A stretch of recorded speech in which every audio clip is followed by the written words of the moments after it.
सोचिए कि जब एक व्यक्ति दूसरे को बिगाड़ सकता है और बिगड़ी हुई लत में उसे लगा सकता है, शराब की लत में उसे लगा सकता है, तो आप किसी को भागवत जी की प्रेरणा देकर उसे भक्त बनाकर भक्ति की लत क्यों नहीं लगा सकते। यदि शराबी को शराब की लत लगाई जा सकती है, एक सुधरे हुए व्यक्ति को बरगलाकर शराबी बनाया जा सकता है, तो एक बिगड़े हुए को भी समझाकर भक्त बनाया जा सकता है। एक सही दिशा पर चलने वाले को गलत राह पर लगाया जा सकता है, तो गलत राह पर चलने वाले को भी सही राह पर लगाया जा सकता है। हाँ या ना? यदि एक शराबी 4 को शराबी बना सकता है, तो एक भक्त 4 को भक्त क्यों नहीं बना सकता। बात समझ में आई? इसलिए अच्छे बनो, अच्छा बनाओ। हम भागवत से आपको जोड़ते रहते हैं कि आज आप कैसे भी जुड़ जाओगे तो आपकी सदगति होगी। और मेरे कहने से यदि आपने भागवत जी सुनी तो आपके पितर पूर्वज आपको तो आशीर्वाद देंगे, अनिरुद्धाचार्य को भी आशीर्वाद देंगे आपके पूर्वज, कि आपके कहने से हमारे बच्चों ने भागवत जी का पाठ बिठाकर हमारी सदगति कर दी। आपकी श्रद्धा है भागवत जी में? नहीं है, मायने नहीं रखती, लेकिन आपने जो कार्य किया है उसका फल तो मिलकर ही रहेगा। भागवत श्रवण जैसे आग की चिंगारी, चाहे आप आग की पूजा, अग्नि की पूजा करो या अग्नि की पूजा ना करो, पर आग की चिंगारी सारे जंगल को जला सकती है, सारे ढेर को जला सकती है।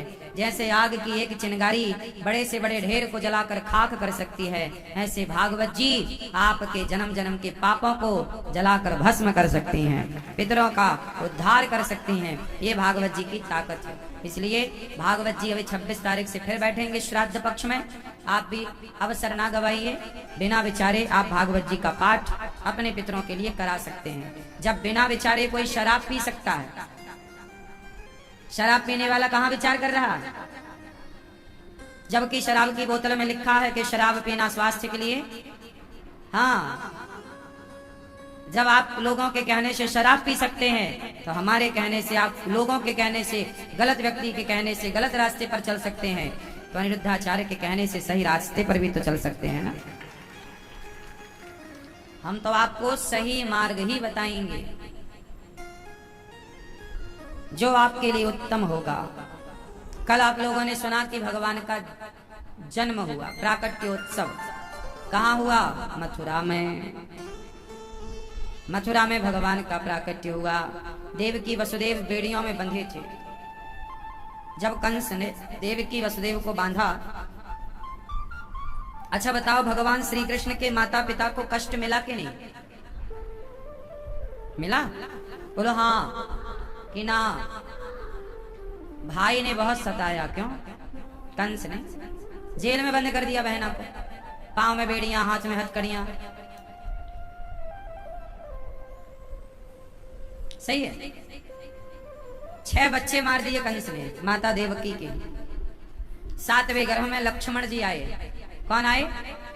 कौन आए? लक्ष्मण जी। तो भगवान ने क्या किया? माता देवकी के गर्भ को निकालकर माता रोहिणी के गर्भ में ट्रांसफर कर दिया। जो डॉक्टर आज करते हैं, एक स्त्री के गर्भ को दूसरी स्त्री के गर्भ में, ये टेक्नोलॉजी, ये विज्ञान, ये मेडिकल साइंस आज का नहीं है। 5,500 साल पहले प्रभु ने कर दिखाया है सब। तुम कोई नया रिसर्च नहीं कर रहे हो, ये सब हो चुका है। हमारा सदग्रंथ भरा पड़ा है विज्ञान से। माता देवकी के गर्भ को निकालकर माता रोहिणी के गर्भ में ट्रांसफर किया। वही लक्ष्मण जी क्या बनकर प्रकट भये? जोर से क्या? बलराम। बोलिए बलदाऊ भैया की। बलराम जी। बलराम जी क्या लेके चलते हैं? हाँ, क्या हल क्या होता है? सुनो, सब चुप्पी चाप रहना, टुप्पी टाप। भैया बताओ, हल किस काम पे आता है? नहीं पता? नहीं पता। सुनो, क्यों बेटा, हल किस काम पे आता है? आप बताओ। हाँ बेटा, शहर के हो कि गांव के?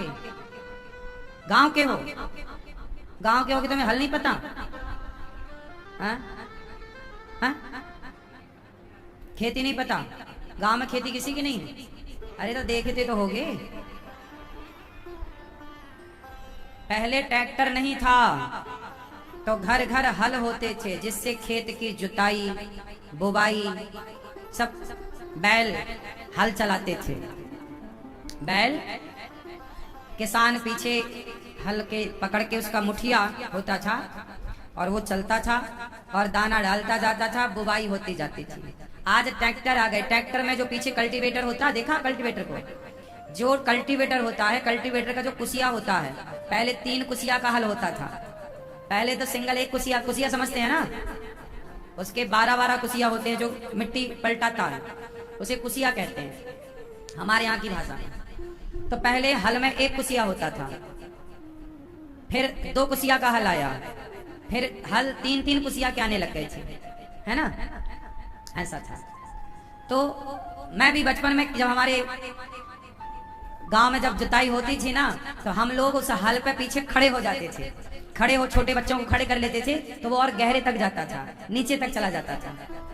हम लोगों ने खूब देखा है इस दौर को, लेकिन हमारे साथ देखते देखते ना ये दौर विलुप्त सा हो गया। हमारे देखते देखते गांव में बैलगाड़ियां थी, हम लोग बैलगाड़ियों में खूब लटकते थे पीछे, और हमारे देखते देखते खूब हल थे और बैल। पहले का किसान बैल को ही अपनी संपत्ति मानता था, जिसके पास जितने जोड़ी बैल वो उतना संपन्न। भाई हमारे पास 4 जोड़ी बैल, मतलब 4 जोड़ी बैल हैं तो आप 4 हल एक साथ चला सकते हैं एक खेत पर। पहले बैलों की जोड़ी होती थी, किसान बैलों को चलाता था। गाय जितनी कीमती होती थी उससे ज्यादा कीमती बैल होता था पहले, पता है आपको? बहुत कीमत होती थी बैल की। पहले बैल बहुत महंगे बिकते थे। अच्छा बैल, खाता पीता तगड़ा, उसकी जितना बढ़िया हृष्ट पुष्ट बैल उतनी कीमत मिलती थी और खूब प्रयोग था। तो फिर गौ हत्या नहीं होती थी क्योंकि गाय का उपयोग था। नंदियों का भी उपयोग था उस जमाने में। फिर ट्रैक्टर आई, मशीन आई तो नंदियों का उपयोग हो गया खत्म। तो फिर अब जब नंदियों का उपयोग खत्म हो गया तो गाय का भी उपयोग खत्म हो गया, क्योंकि गाय लोग इसलिए रखते थे कि इसका, पहले बछिया होती थी ना, तो लोग बछिया का इंतजार नहीं, बछड़े का इंतजार ज्यादा करते थे कि बछड़ा हो जाए तो हमारी जोड़ी बनेगी बैलों की, तो फिर वो जुताई पे काम आएंगे। मैया, बूढ़ी मैया आप में से इस दौर को किसी ने देखा है जो हम कह रहे हैं? किस किस ने इस दौर को देखा है? तुम काहे हाथ उठा रहे हो? तुम तो जानते नहीं हो हल। दादाजी जानते हैं। तो बैल की जोड़ी होती थी ना। हमारे पास, हमारे जब मैं छोटा था, हमारे पिताजी के पास, हमारे घर में भी बैल थे। हमारे यहाँ एक सूरदास बैल था, अंधा था जन्म से, उसको दिखता नहीं था, लेकिन मैं उसको पानी पिलाता था। मैं उस समय बहुत छोटा था, मतलब कुछ कुछ याद है मुझे वो, क्योंकि बस मैं वो होश संभालने के मेरे टाइम था। अंधा एक बैल था सफेद कलर का, वो चलता था, हल काम आता था। वो अंधा था लेकिन वो काम करता था। तो ऐसे पहले ऐसी खेती किसानी होती थी, सादगी से, कोई हत्या नहीं, गाय हत्या बैल हत्या कुछ नहीं होती थी। सड़कों पे गाय नहीं होती थी, सम्मान से गाय घर में रहा करती थी। लोग गाय की पूजा करते थे, गाय की आरती उतारते थे, इतना सम्मान था। आज की आधुनिकता में कुत्तों का सम्मान है, गाय फुटपाथ पे पॉलिथीन खा रही है, बदल गया। तो बलराम जी का प्राकट्य हुआ हल लेकर, मतलब हल मतलब वो ये कहना चाहते हैं कि देखिए हमारे यहाँ भगवान भी, ये भारत किसान पर निर्भर देश है, ये भारत कृषि प्रधान देश है ना। भारत क्या प्रधान देश है? कृषि प्रधान है। हमारे यहाँ कृषि और कृषि प्रधान देश है, तो हमारे भगवान भी, बलराम जी भी हल लेकर के खड़े हैं कि मैं किसानों का सपोर्टर हूँ, मैं किसानों का रक्षक। तो हल उनका कंधे पर रहता है, जैसे हनुमान जी का गदा, दुर्गा मैया का त्रिशूल, शंकर जी का त्रिशूल, भगवान नारायण का सुदर्शन, ऐसे बलराम जी का हल। वो किसी को मारते थे तो हल से ही मारते थे। सही मेरी माँ।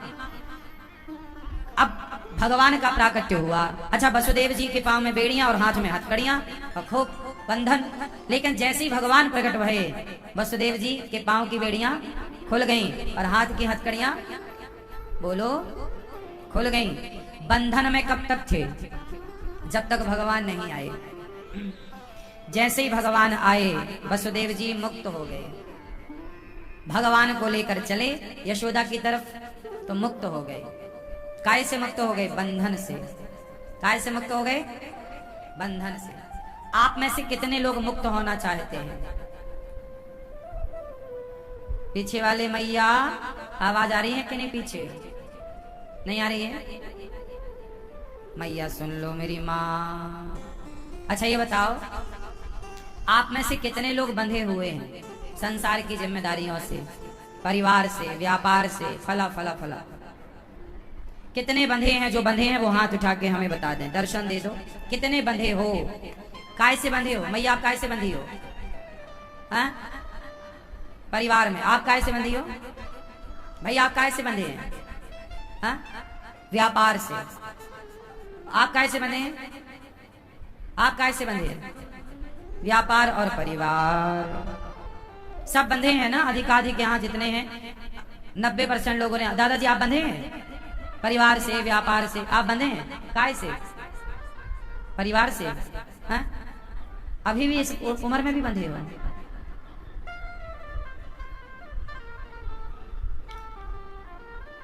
अब तो आपके बालों ने भी रंग बदल लिया है। आप कब बदल रहे हो अपना रंग? अब तो ना बंधे रहो। क्यों मैया आप बंधी हो? काय से? परिवार से, है ना? देखो आप लोग कह रहे हैं कि हम बंधे हैं परिवार से, कोई कह रहा हम परिवार से, कोई व्यापार से। ठीक है, आप कह रहे हैं बंधे हैं इसलिए तो आप कह रहे हैं, लेकिन सच्चाई इससे बिल्कुल उलट है। क्या है? एक छोटी सी बात मैं आपको समझा दूं, सुनो। मैया सुन लो मेरी माँ। क्या होता है, एक छोटी सी मैं कथा सुनाऊंगा, फिर आप उसका उत्तर देना पड़ेगा आपको। फिर आपके प्रश्न का उत्तर उस कथा में मिल जाएगा। एक धोबी जो अपने गधे को लेकर रोज धोबी घाट जाता था। आज धोबी जब गधे को लेकर धोबी घाट चला, राजा के कपड़े गधे की पीठ पर रखकर धोबी घाट राजा के कपड़े धुलने धोबी भाई साहब जाते थे। आज जब गधे को लेकर वो गए धोबी भाई साहब, तो गधे को बांधने की रस्सी भूल गए। धोबी क्या भूल गए? जोर से, धोबी भैया रस्सी भूल गए। अब गट्ठा उठा करके कपड़ों का तालाब में रखा, घाट पे रखा, पर अब गधे को बांधे कैसे? रस्सी तो लाए नहीं, राजा के कपड़े हैं, कपड़ों से बांध नहीं सकते। बड़े परेशान भये कि वापिस जाऊं, रस्सी लाऊं, समय बिगड़ जाए, समय लग जाए। कोई उपाय है क्या गधे को बांधने का? आपके पास है उपाय? एक साधु आ गए। धोबी ने कहा, महाराज कोई उपाय हो तो बताओ, रस्सी पड़ी हो दे दो, मैं गधे को बांध दूं। संत जी ने कहा, तुम गधे को जहां रोज बांधते थे वहीं खड़ा कर दो, गले में झूठ मूठ का हाथ डाल दो, खूंटे से झूठ मूठ का लपेट दो, गधे को लगेगा कि मैं बंध गया। भाई तुम्हें पता है कि रस्सी भूल गए हो, गधे को थोड़ी पता है कि तुम रस्सी भूल गए हो। गधे को खड़ा किया गया, उसके गले में झूठ मूठ का, जैसे रोज सच्ची मुच्ची का वो बांधता, आज झूठ मूठ का बांध दिया। और वो अपने कपड़े धुलने लगा धोबी। सच्ची गधे को लगा कि मैं बंध गया, और गधा वहीं खड़ा, वो आगे नहीं बढ़ा, क्योंकि उसे लगा कि मैं तो रोज की तरह, अभ्यास था उसका। सारे कपड़े धोकर धोबी भाई ने गधे की पीठ पर रखा और गधे को एक लाठी मारी, चल। अब गधा चले ही ना। धोबी भाई साहब बोले, भाई गधा चल क्यों नहीं रहा है? 2 लाठी मारी, नहीं चला। धोबी परेशान हुआ, बाबा जी ने कोई मंत्र तो नहीं पढ़ दिया? फिर आवाज लगाई, महात्मा जी ये गधा आगे क्यों नहीं चल रहा है? महात्मा जी ने कहा, उसे खोला कि नहीं तूने? धोबी ने कहा, मैंने तो बांधा ही नहीं था। अरे पागल, बांधा नहीं था तो बांधने का नाटक तो किया था। ऐसे खोल मत, खोलने का नाटक कर, उसके गले में झूठ मूठ का हाथ डाल, उसे लगेगा कि मैं खुल गया। ऐसे किया धोबी ने, उसके गले में झूठ मूठ का हाथ डाला, जैसे रोज खोलता था आज भी हाथ डाला, तो उसे लगा गधे को कि मैं खुल गया। गधा चल पड़ा। कथा हो गई पूरी। अब आपको ये बताना है कि क्या गधा बंधा हुआ था? जोर से। परंतु उसने अपने आप को बंधा हुआ तो मान लिया। ये बात सही है कि गलत है? गधा बंधा हुआ तो नहीं था, लेकिन उसने अपने को बंधा हुआ मान लिया। अब सच्ची बताओ, वो गधा कौन? समझ गए आप लोग? समझदार को इशारा काफी है, यही है। जैसे वो गधा बंधा नहीं था पर उसने अपने को बंधा हुआ मान लिया, ऐसे आप लोग, हम लोग, कोई भी किसी से, ना परिवार से ना व्यापार से, हम किसी से बंधे नहीं हैं, पर सारी जिंदगी अपने को बंधा हुआ मान लेते हैं। हम बंधे हैं, हम बंधे हैं।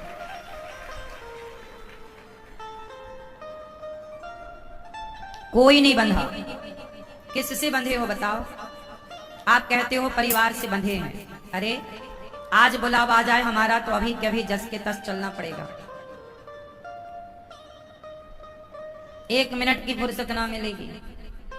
कोई बंधा नहीं है मेरी माँ। तुम झूठ कह रहे हो कि हम बंधे हैं। बुलावा आएगा तो खड़े खड़े आदमी गिर जाता है, बैठा बैठा। हाथ में रोटी है और बुलावा आ गया तो मुंह तक ले जाने का समय नहीं मिलता है। मिलता है? और आप कह रहे हैं हम बंधे हैं। किससे बंधे हो? परिवार से ना। बंधे होते तो चले काहे गए? तुम मुक्त ही तो हो, इसलिए तो तुम्हारी गारंटी नहीं है कब चले जाओ। बंधे होते तो एक तारीख फिक्स होती कि आप इस तारीख को खोलेंगे तब जाएंगे, लेकिन आप तो बंधे नहीं है, इसलिए कभी भी बुलावा आ जाता है लोगों का। बैठे बैठे आदमी, लेटे लेटे लोग, सीताराम। हम कोई बंधे नहीं हैं, पर उस गधे की तरह अभ्यासरत हैं। जी हम बंधे हैं, बंधे हैं, बंधे हैं। यही आपका दुख है। आप हो मुक्त, लेकिन सारी जिंदगी समझ क्या रखा है? बंधे हैं, इसलिए तो कष्ट में हुआ। काश आप ये मानते कि हम तो मुक्त हैं। मरने के बाद मुक्ति मिलेगी वो अलग है। जीते जीते जीते जी जो मुक्त हो गया वही मुक्ति का अधिकारी होता है। मुक्ति का मजा मरने के बाद तो है, पर मुक्ति का मजा जीते जी भी तो है। जीते जी ले लो ना मुक्ति का मजा, मुक्त हो जाओ। आप बंधे हो, काहे बंधे हो? किसने कहा? हम ये नहीं कहते कि परिवार ना चलाओ, हम ये नहीं कहते कि व्यापार ना चलाओ, चलाओ। काम तो अनिरुद्धाचार्य भी आपसे ज्यादा ही करता है।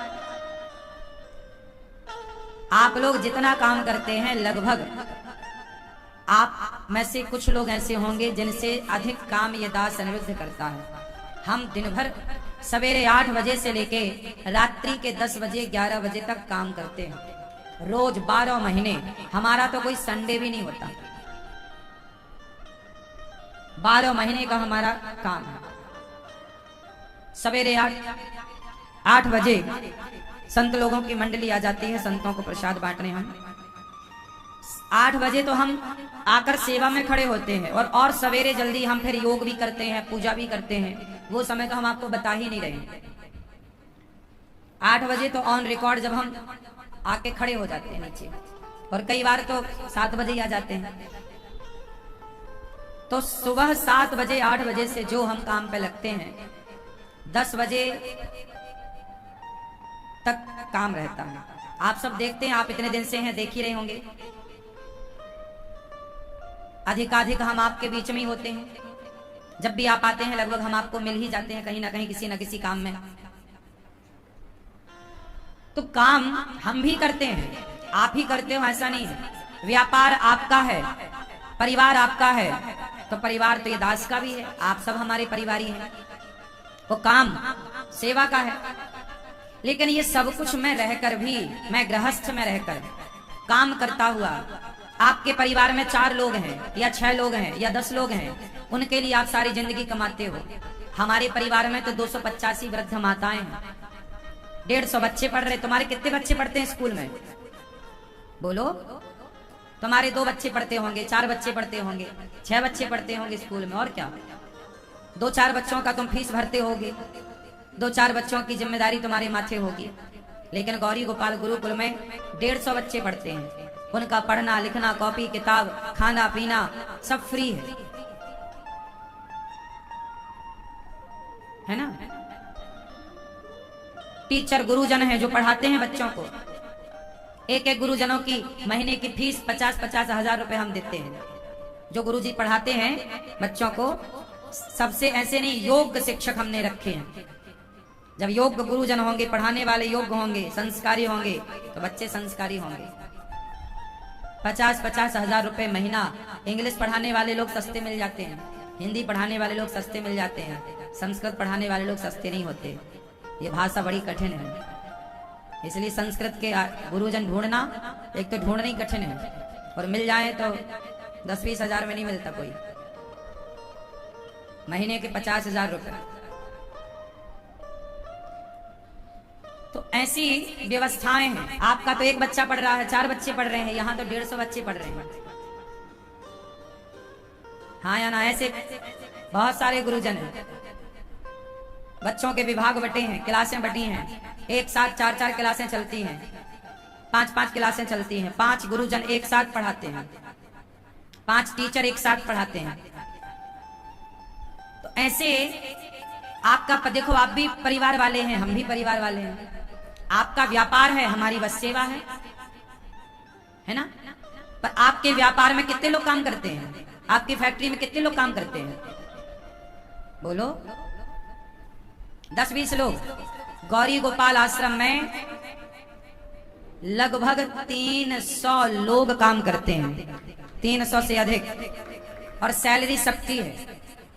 300 लोग काम करते हैं ना गौरी गोपाल में, और सब सैलरी वाले।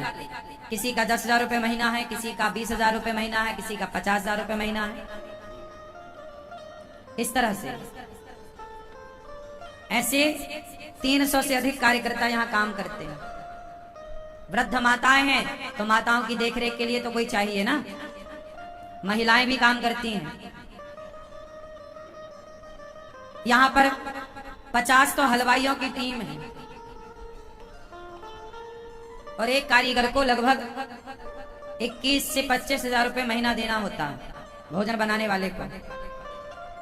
ऐसे 50 तो केवल भोजन। तब तो आप लोग सुबह से शाम तक भोजन करते हो ना, गौरी गोपाल जी की रसोई में सबको गरम गरम भोजन मिलता है। 50 लोगों की टीम दिन रात लगती है, तब जाके आपकी थाली पे भोजन पहुंचता है। इसे हल्के में मत लो, ये व्यवस्थाएं बहुत बड़ी हैं। और वो भी जब मशीनें हैं साथ में, रोटी बनाने की मशीन है जो 1 घंटे में 4000 रोटी बनाती है। जब 1 घंटे में 4000 रोटी बनाती है ये मशीन, तब जाके 50 लोग हैं। यदि हटा दी जाए मशीन तो 50 लोग रोटी बनाने के लिए रखना पड़ेगा, तब जब पूजा पाएंगे, नहीं तो मुश्किल है। ये रोटी देखिए बन रही है रोटी मशीन से। ऐसी ये एक मशीन, ऐसी 3 मशीनों की डिमांड है। अब अभी एक ये है, एक और आने वाली है, हमारी अमेरिका वाली मैया ने दी रखी है, और एक तीसरी और। इस तरह ये मशीनें काम करती हैं। फिर रोटियों में घी चुपड़ने के लिए अलग लड़के हैं। इस तरह से यहाँ पे काम होता है।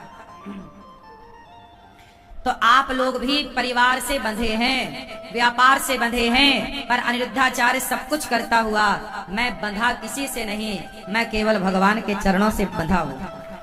मैं केवल भगवान का हूँ। काम सारा करता हूँ, काम आपसे ज्यादा करता हूँ, और आपसे बेहतर करने की कोशिश करता हूँ। काम सारे करता हूँ, लेकिन बंधा नहीं हूँ। बताओ मैं किससे बंधा हूँ आपके बीच में। आपकी तरह ही रहता हूँ, आपकी तरह ही हंसता और रोता हूँ, आपकी तरह ही खाता और पीता हूँ, लेकिन मैं अपने काम से प्यार करता हूँ, काम खूब करता हूँ, लेकिन मैं ये मान के काम करता हूँ कि ये मेरा नहीं, ये परिवार, ये व्यापार मेरा थोड़ी है, ये सब कुछ भगवान का है। और हम तो भगवान के नौकर बनके केवल एक छोटे से कार्य करता है। हम भगवान के नौकर हैं। हम भगवान के कौन हैं? बोलो, नौकर। इसलिए हम क्यों कहें कि मेरा काम है? मेरा नहीं है, ये सब भगवान का है। वो चाह रहे हैं कि ये सब हो, तो उन्होंने हमें और आपको निमित्त बना के ये सारा काम कराया है। तो हम भगवान के चरणों की धूल हैं और भगवान से बंधे हुए हैं। इसलिए आप भी ऐसी मानसिकता बनाओ कि ये परिवार हमारा नहीं, ये व्यापार हमारा नहीं, सब कुछ भगवान का है, और हम भगवान के छोटे से नौकर हैं। हम भगवान जी के क्या है? बोलो मेरी माँ। बैठ जाओ। क्या है हम भगवान जी के? केवल नौकर, इससे ज्यादा कुछ नहीं। अब अपने आप को आप कुछ भी समझ लो। आपने कुछ समझ रखा है अपने को, इसलिए बंधन है। हमने अपने को कुछ भी नहीं समझा, इसलिए बंधन नहीं। चलो बताओ ये क्या है? बताओ ये क्या है? फास्ट। क्या है ये? एक तिनका। क्या है ये? जोर से, जोर से। एक तिनका है ये, है? अब बताओ इस तिनके में और हम में क्या अंतर है?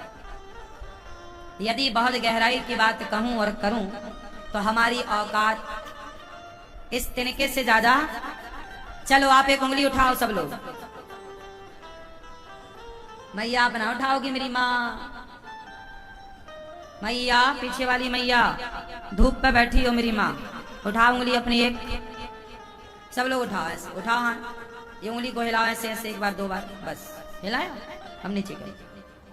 ये बताओ, ये जो आपने उंगली ऐसे ऐसे हिलाई, ये आपने हिलाई? हाँ, आप कह रहे हैं हमने तो हिलाई है। ये उंगली यदि आप कहें जी हमने हिलाई है, तो जिसको पैरालाइसिस हो जाता है, लकवा मार जाता है, वो अपनी उंगली कहाँ हिला पाता है? क्यों हिलती है उसकी?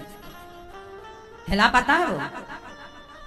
इसका मतलब ये है कि ये जो शरीर है, यदि आंखें देख पा रही हैं, आप चल पा रहे हो, आप सुन पा रहे हो, तो ये आपका बल नहीं है साहब। ये भगवान चाह रहे हैं कि आप देखो, सुनो, चलो, इसलिए आप चल रहे हैं। आप हो, पर आपके भीतर एक शक्ति है जो भगवान ने दे रखी है। वो चाहें तो आप चल ना पाओगे।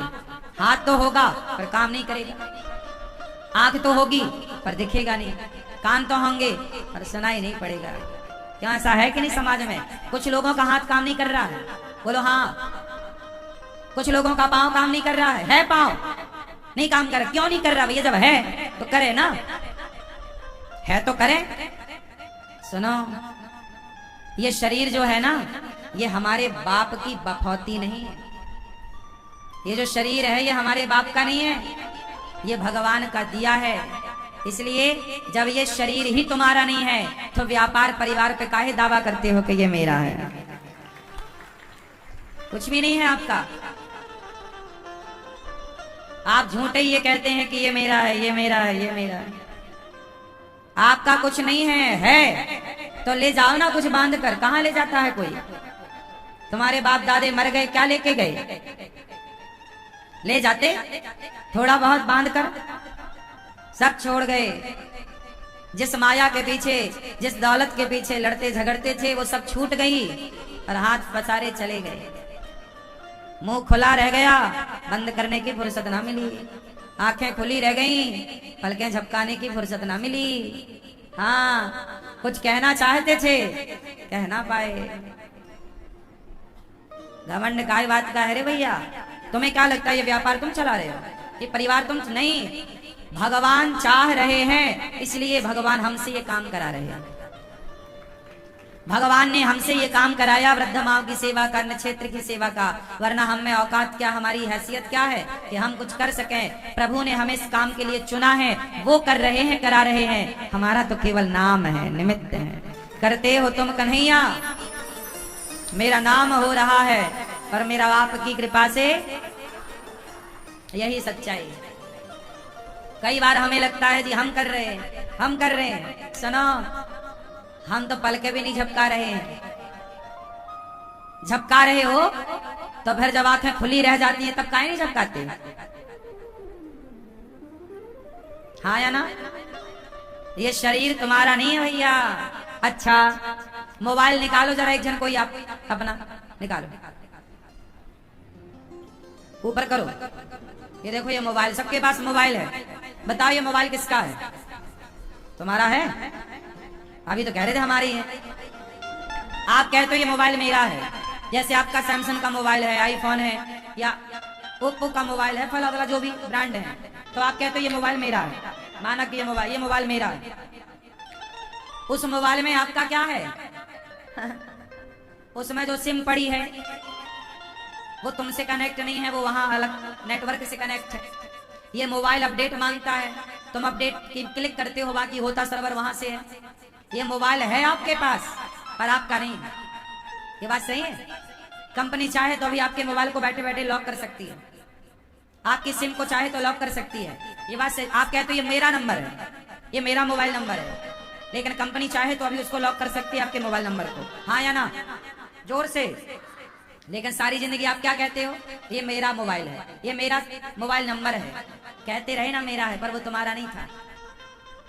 बोला हाँ, ऐसे ही ये शरीर भी एक मोबाइल है, तुम्हें लगता है मेरा है, नहीं। यहाँ इस शरीर में जितने फंक्शन है, देखना, सुनना, चलना फिरना, खाना पीना, ये सब ईश्वर के कंट्रोल पे है। वो बटन दबा देंगे तो आंखें फ्यूज हो जाएंगी, वो बटन दबा देंगे कान फ्यूज हो जाएंगे। कान यदि सुन पा रहे हैं तो वहां से ओपन है, ऑन है, इसीलिए मोबाइल में नेटवर्क मिल रहा है, बात हो रही है, सिम चालू है, तो कंपनी ने चालू कर रखा। वो अभी एक क्लिक करेगा आपका मोबाइल बंद। ऐसे ही भगवान एक क्लिक करेंगे आपकी आंखें फ्यूज, कान फ्यूज। इसलिए कहता हूँ भैया, घमंड ना करो इस शरीर का, ये चमड़े का तुम्हें घमंड है, कागज के टुकड़ों का घमंड है। ये 500 रुपया है, पहले 500 रुपया कुछ और हुआ करते थे, इसके पहले 500 का कलर अलग था, उसके नोट का साइज इससे बड़ा था, हाँ या ना। पुराना 500 का नोट इससे बड़े साइज का था, बोलो हाँ। अब वो है किसी के पास तो उसकी क्या वैल्यू है, कागज का टुकड़ा है। आप कहते हो ये पैसा मेरा है, आप कहते हो ना ये पैसा मेरा ना, इसमें तुम्हारा नाम कहाँ लिखा है, इसमें लिखा है भारतीय रिजर्व बैंक। ये जितना भी पैसा है ये भारतीय रिजर्व बैंक का है।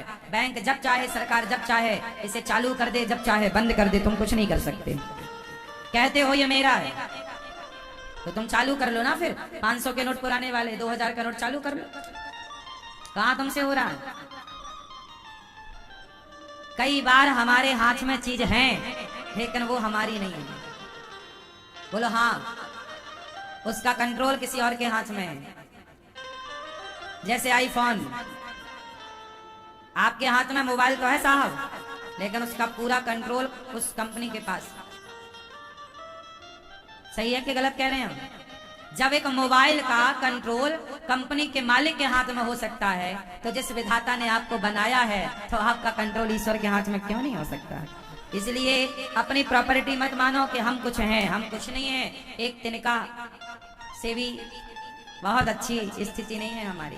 इसलिए कहता हूँ घमंड में ना जियो, सब कुछ भगवान का है, इस मानसिकता से काम करो। परिवार मेरा नहीं है, भगवान का है, ये मान लो। नहीं जी मेरा है, का है तुम्हारा है? किस तरह से तुम्हारा, तुम सिद्ध करो कि तुम्हारा है। चलो सिद्ध करो। आप कहते हो परिवार मेरा है, सिद्ध करके दिखाओ कि तुम्हारा है। तुम सिद्ध ही नहीं कर पाओगे कि ये मेरा है। कर लो तो चलो दिखाओ, बता दो मेरे को, कर लो बातें, हाँ करो सिद्ध। क्यों? परिवार आपका है, कर लो सिद्ध। आप सिद्ध कर लोगे कि ये आपका है? उत्तर दो। यदि आपका बेटा है तो छोड़ के चला काहे गया? बेटी आपकी है तो चली काहे गई? पति आपका था तो चला काहे गया? पत्नी आपकी थी तो चली क्यों गई? और शरीर आपका था तो शरीर ने साथ क्यों छोड़ दिया? क्या आपका था? एक चीज बता दो जो आपकी है।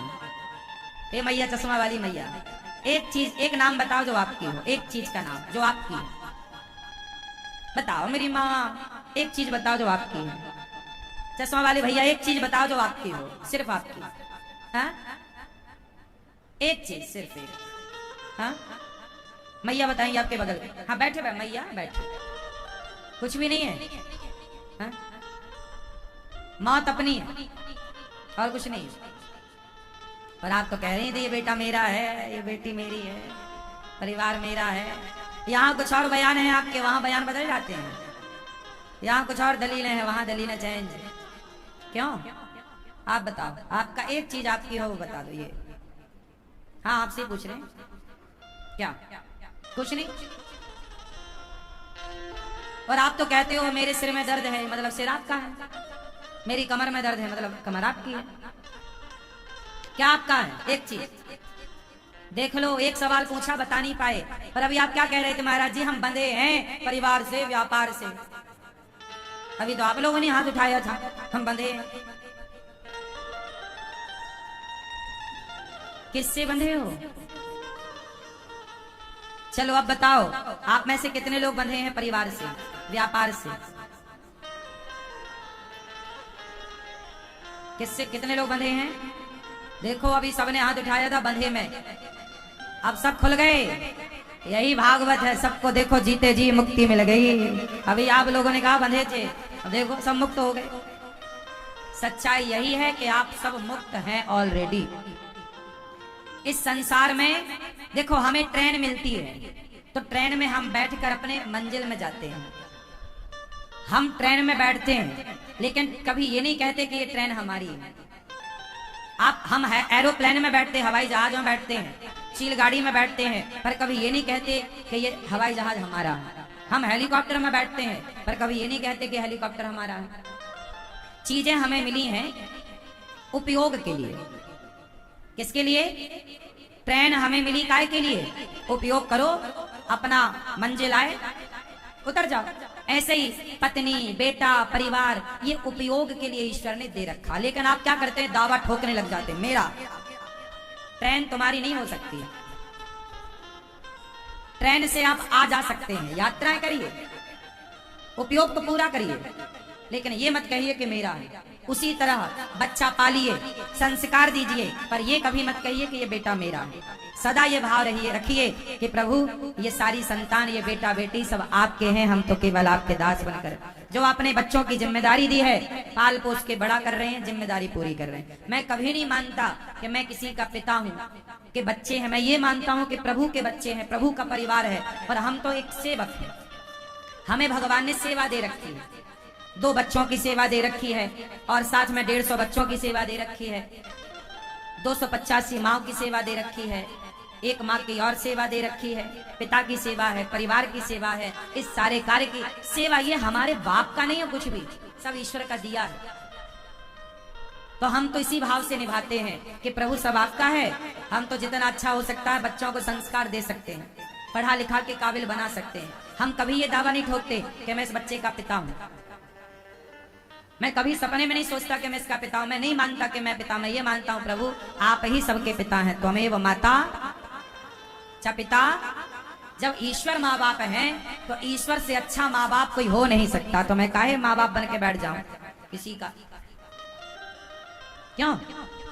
एक अच्छा पिता कौन हो सकता है? भगवान से अच्छा पिता कोई हो सकता है? बोलो। भगवान से अच्छी माता कोई हो सकता है? तो तुम काहे माता पिता बने बैठे हो? जी मैं माँ हूं, मैं बाप हूं, मेरा बेटा। झूठे ही मेरा बेटा। सौंप दो ना। अब सौंप दिया इस जीवन का सब भार तुम्हारे हाथों में। एक बार भगवान के हाथ में सौंप कर तो देखो। तुम जितना बढ़िया व्यापार और परिवार चलाते हो, जिस दिन भगवान के हाथ में सौंप दोगे और उनके नौकर बन जाओगे, भगवान इतना और बढ़िया चलाएंगे कि तुमने कल्पना ना की होगी। तुम परेशान क्यों हो? टेंशन क्यों है? क्योंकि तुम्हें लगता है कि हम कर रहे हैं, हम चला रहे हैं। तुम्हें विश्वास नहीं है भगवान पर। तुम लाख बार कहो जी मैं बहुत विश्वास करती हूँ, करता हूँ, कहने से नहीं होता। कहने से मैं कह दूं कि जब मैं प्रधानमंत्री हूं तो कहने से मैं हो गया क्या? कहने से नहीं होता। इसको मान लो कि ये परिवार और व्यापार दोनों किसका है। जोर से।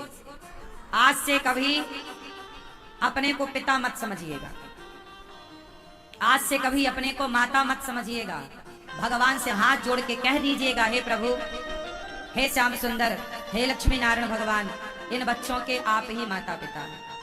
आप ही इनकी लक्ष्मी ही माता है और नारायण ही पिता है। हे प्रभु, राधा रानी ही हमारी माता है, कृष्ण ही हमारे पिता है। आपसे अच्छा माँ बाप कहाँ मिल सकता है इन बच्चों को। जैसे पहले के जमाने में माँ बाप अपने बच्चों को गुरु के हाथों में सौंप देते थे, गुरुकुल में, ये बच्चा पढ़ेगा। उसी तरह अपने बच्चों को भगवान के चरणों में समर्पित कर दो। प्रभु ये बच्चे आपके।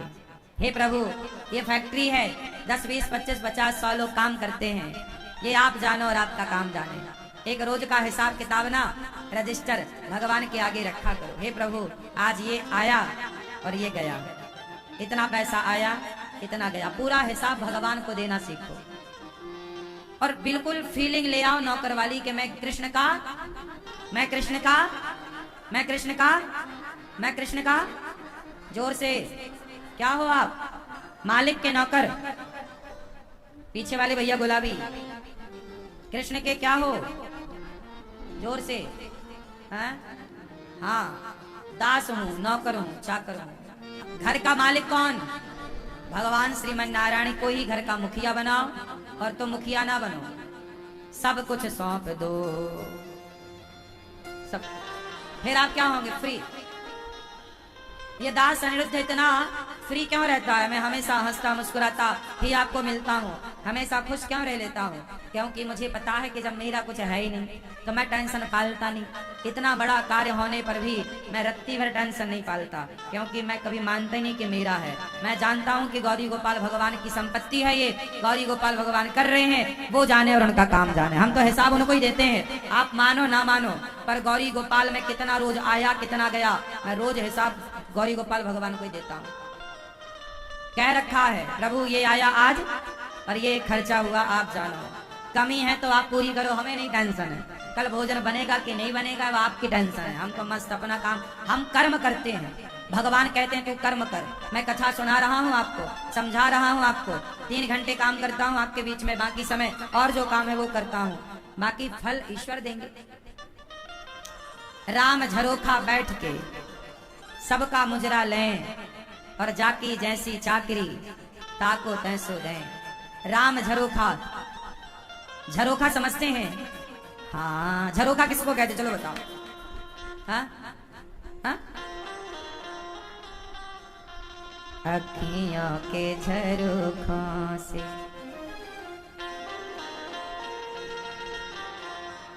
याद आया? झरोखा मतलब आप कह सकते हैं खिड़की। खिड़की तो राम जी एक खिड़की पर बैठकर, अपने बैकुंठ की खिड़की पर बैठकर, भगवान नारायण अपने खिड़की पर बैठकर देखते होंगे संसार को कि हम सब भगवान के कर्मचारी है ना। तो जैसे आप लोग अपनी फैक्ट्री के कर्मचारियों को रोज देखते हो ना कैमरे पर, या आपकी भी तो केवल में खिड़की, वहां से सब दिखता है। तो राम झरोखा बैठ के सबका मुजरा लें। मुजरा मतलब हम दिन भर नाच रहे हैं यहाँ से वहां, तो हमारा काम भगवान रोज देखते हैं किसने कितना काम किया। और जाकी जैसी चाकरी ताको तैसो दे। जो जितनी मेहनत करता है, जितना कार्य करता है, उसके हिसाब का परमात्मा वहां बैठे बैठे देते रहते हैं। तुम कितना भी कुछ कर लो, मिलना उन्हीं के हिसाब का। 6 चीजें भगवान के हाथ में है, बताओ कौन कौन सी? चश्मा वाली मैया अखियों के झरोखों से, बताओ 6 चीजें भगवान के हाथ में है, कौन कौन सी? दादाजी बताएंगे हमारे।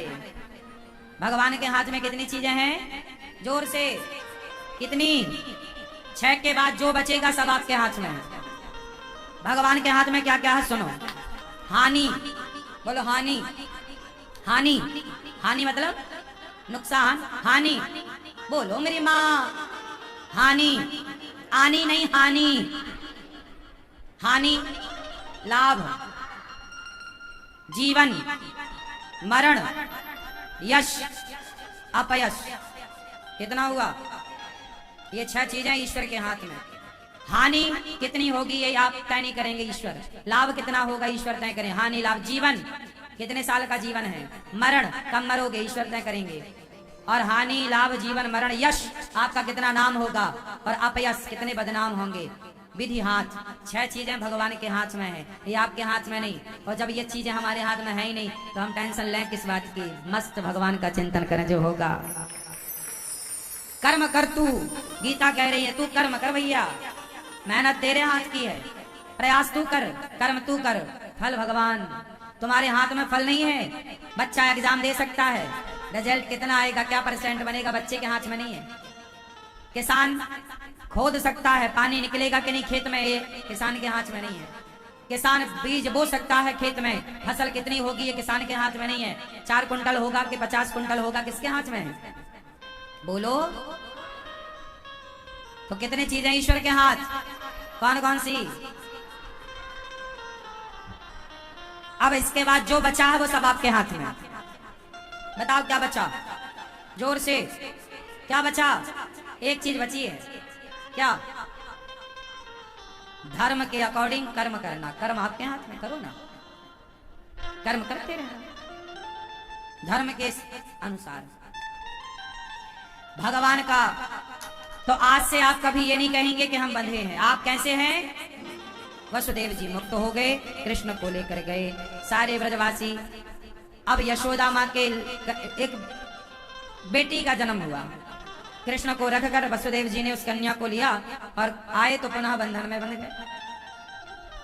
माया और माधव कृष्ण को लेकर चले तो बंधन से मुक्त हो गए, माया को लेकर आए तो बंधन में बंध गए।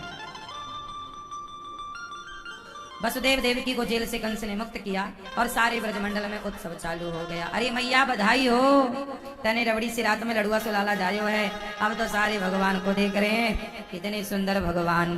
कन्हैया जब जन्म लिए और लोगों ने देखा, मैया ने जब काजल लगाया और प्रेम से मैया ने कन्हैया की सेवा श्रृंगार किया और कपड़े पहनाए, कन्हैया कितने सुंदर हैं, कितने सुंदर है कन्हैया, जरा बताओ। हाँ आ बैठ मेरी गोदी में, इतने सुंदर हैं कि सब लोग चाहते हैं कि मैं इन्हें अपनी गोदी में लेकर जरा लाड लड़ा लूं, जरा प्यार कर लूं, जरा नजर उतार लूं। आ बैठ मेरी गोदी में, बोलो ना मेरी माँ। आ बैठ मेरी गोदी में, तुझको निहार लूं, हाय नजर ना लग जाए, तेरी नजर उतार लूं। आ बैठ मेरी, तुझको निहार लूं, हाय नजर ना लग जाए, तेरी नजर उतारो ना नजर मेरी माँ। भाव नहीं बनाओगी तो कैसे बैठेंगे गोद में? अरे आप भाव बनाओ यशोदा वाला, तो जरूर किसी न किसी जन्म में भगवान आपको यशोदा मैया बना दे। भगवान कितने सुंदर हैं, आप बताओ भगवान कितने सुंदर हैं। दादाजी बताओ भगवान कितने सुंदर हैं। आप कितने, बहुत, अति, आप लोग क्या कह सकते हैं? बहुत बहुत बहुत, अति अति, ये तो शब्द हो गए। उपमा दो, कितने सुंदर हैं भगवान। अच्छा हनुमान जी आज भी आ गए कथा सुनने, बढ़िया। देखो हनुमान जी रोज आते हैं कथा सुनने, कल भी आए थे और देखो जी हनुमान जी आ रहे हैं कथा सुनने।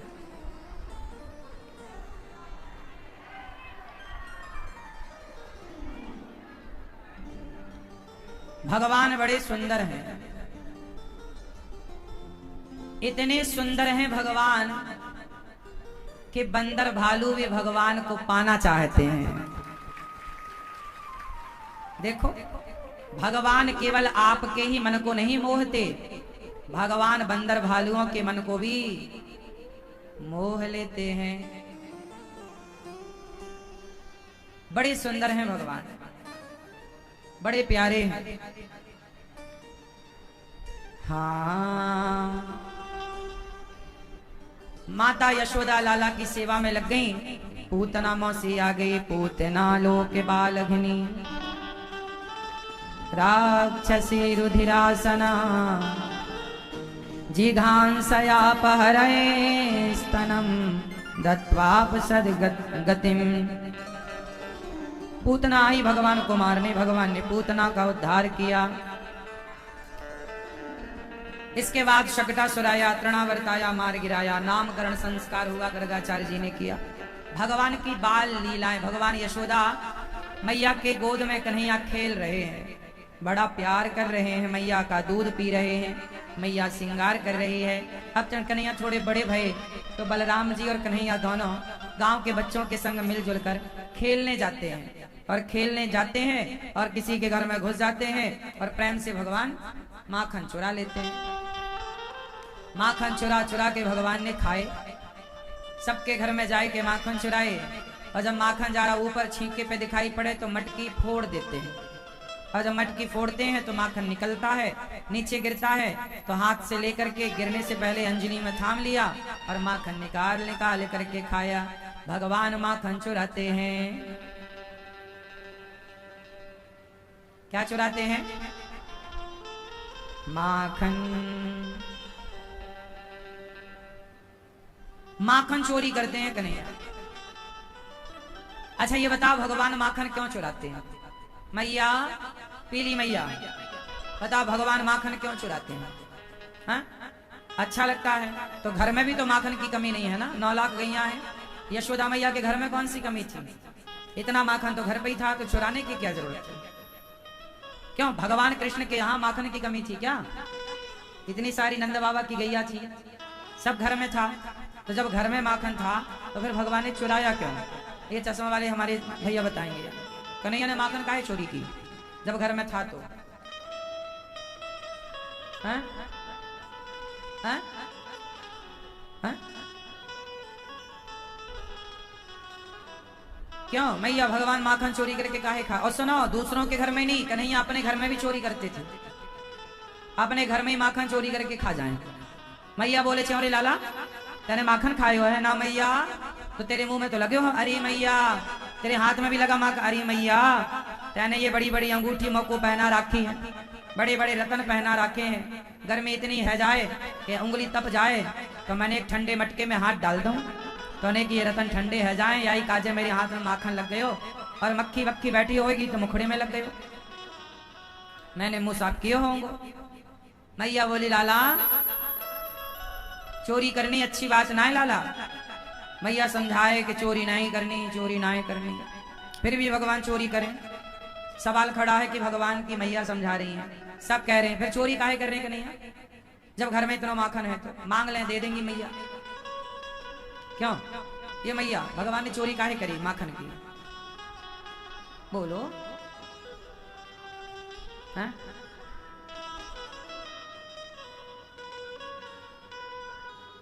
बात तो ठीक कह रही है मैया। मैया ने बहुत बढ़िया बात कही। भगवान चोरी करते थे ऐसा आप और हम जानते और मानते हैं, जबकि भगवान चोरी नहीं करते थे। अरे चोरी दूसरों के घर में जाके करी जाए तो चोरी कहलाए। अब भगवान के लिए तो कोई दूसरा था ही नहीं, सब अपने थे, तो चोरी कहां हुई? कन्हैया के लिए कोई दूसरा था क्या? दूसरा तीसरा तो हमारे आपके लिए है। तो भगवान ने चोरी क्यों की? क्योंकि आप और हम कहते हैं चोरी की, भगवान ने चोरी नहीं की। और एक बात और बताएं, चोरी भगवान ने जब चोरी की तब उनकी आयु क्या थी? 5 साल, 4 साल, 6 साल। और बच्चों का स्वभाव ऐसा होता। आप में से कितने लोगों ने बचपन में चोरी की है खाने पीने की? किस किस ने चोरी की है बचपन में? मैं भी गांव में आम चुरा लेता था खेतों में जाके। मैं बचपन में आम चुरा के खाता, अमरूद चुरा के खाता। जिसके घर में आम अमरूद दिख जाए हम लोग घुस जाते थे और तोड़ लाते थे। कितने लोगों ने हमने हमारे घर के सामने तालाब था, उसमें सिंघाड़ा होता था, तो हम लोग सिंघाड़े चुरा के खाते थे।